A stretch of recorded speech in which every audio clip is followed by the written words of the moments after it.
ननद ने गुस्से में आकर किया मायके वाली जमीन जायदाद पर केस। बोली, मेरा भी हक है।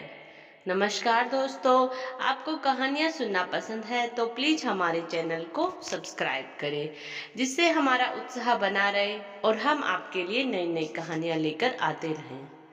सुधा अपनी दोनों बहू गीता और नीतू को बहुत प्यार से रखती थी। गीता और नीतू भी अपनी सास का बहुत ख्याल रखती थी। बहुत खुशहाल परिवार था। उन दिनों बहुत गर्मियाँ थी। सुधा की 3 बेटियां थी, जिनमें से सबसे छोटी बेटी सीमा सुधा से मिलने आई हुई थी।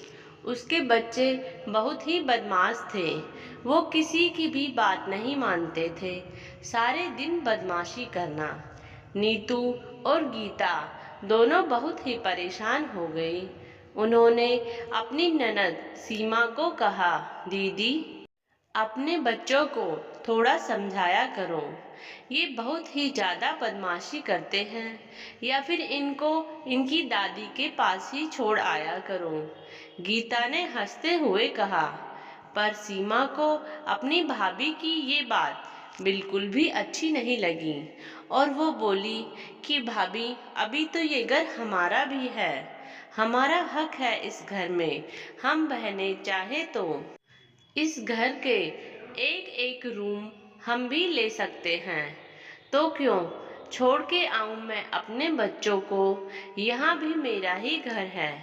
नीतू और गीता अपनी ननद की ये बातें सुनकर दंग रह गई और सॉरी बोलकर अपने कामों में लग गई। सीमा तब से थोड़ी कठोर सी हो गई अपनी भाभीियों के लिए। तब तो कुछ दिनों बाद सीमा अपने ससुराल चली गई, पर वहां जाकर अपनी माँ के घर जमीन जायदाद पर केस कर दिया कि हमारा हिस्सा हमें चाहिए।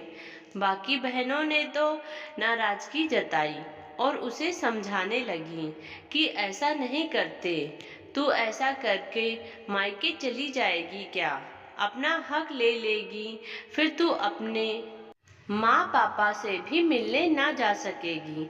फिर भाभियाँ क्या क्या बोलेंगी, तुझे इतना नहीं पता?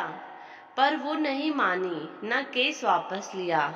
कुछ समय बाद में उसको घर जमीन में अपना हिस्सा तो मिल गया, पर मायका चला गया।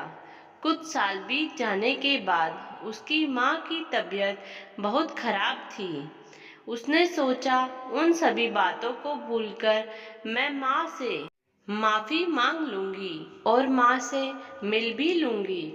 सीमा अगले ही दिन सुबह जल्दी अपने मायके के लिए निकल जाती है। मायके जाने से पहले उसने अपनी माँ, बहनों, किसी को भी फोन करके बताया भी नहीं। अचानक से अपने मायके पहुंच गई।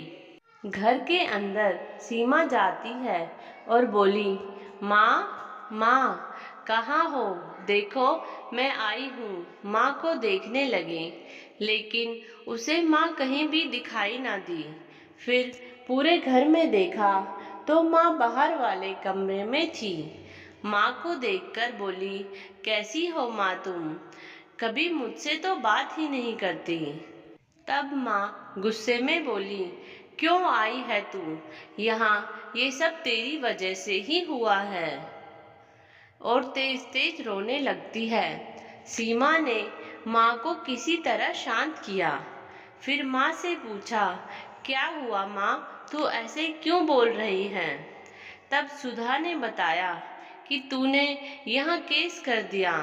तब तेरे भाइयों ने तुझे तो मेरे कहने पर कुछ नहीं कहा, पर ये बोले, हम यहाँ क्यों रहेंगे, हमारा खर्चा नहीं चलता। बाकी जमीन में से भी तेरी दोनों बहनों के नाम कर दी और खुद यहाँ से ये घर छोड़कर शहर चले गए। मेरे पोते जो यहाँ से जाना ही नहीं चाहते थे, कहते कि हम तो दादी दादा के साथ ही रहेंगे, पर उन्हें भी ले गए। तेरे दोनों भाई तो कभी कभी मिलने, हमारा हालचाल जानने आ जाते हैं, पर तेरी भाभी वो तो कभी फोन तक नहीं करती जब से यहाँ से गई है।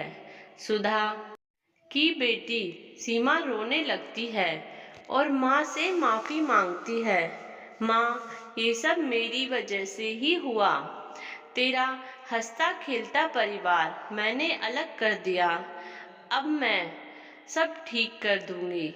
ऐसा कहकर सीमा ने अपने आंसू पोंछ लिए और अपनी माँ पापा को लेकर अपने ससुराल आ जाती है। कुछ दिन तो सीमा के ससुराल में सब ठीक ठाक था, पर सीमा ने जैसे ही अपने पति के सामने ये बात रखी कि मैंने अपने भाई की जमीन में जो हिस्सा लिया है वो मैं वापस दे दूंगी, मैंने फैसला कर लिया है। और कोर्ट जाकर सीमा अपनी जमीन अपनी माँ के नाम कर दी। पर सीमा के ससुराल वालों को ये बात पता चली तो सीमा की सास लड़ाई झगड़ा करने लगी। सारे दिन सीमा को बोलती कि कब जाएगी तेरी माँ, ये मेरा घर है, कोई धर्मशाला नहीं है जो यहाँ आओ और आके बस जाओ। एक दिन सीमा की माँ ने ये बातें सुन ली। फिर सीमा के माँ और पापा दोनों अपने घर वापस आ गए। सीमा की दोनों बहनों ने भी अपना हिस्सा अपनी माँ के नाम ही कर दिया। जैसे ही यह बात सुधा के बेटों को पता चली तो वो दोनों अपने घर वापस आए और माँ पापा से माफ़ी मांगी कि हमें माफ़ कर दो, हम तुम्हें ऐसे यहाँ छोड़कर चले गए। अब सुधा का परिवार फिर से साथ रहने लगा। सीमा ने भी अपनी भाभीयों से माफ़ी मांगी, मुझे ऐसा नहीं करना चाहिए था, और फिर उस घर में खुशियाँ आ गई। दोस्तों, यह कहानी एक सच्ची घटना पर आधारित है। अगर आपको इस कहानी में कोई गलत बात लगी हो तो प्लीज़ हमें कमेंट्स कर ज़रूर बताएं और हमारा चैनल सब्सक्राइब करें, जिससे हम आपके लिए नई नई कहानियाँ लेकर आते रहें। धन्यवाद।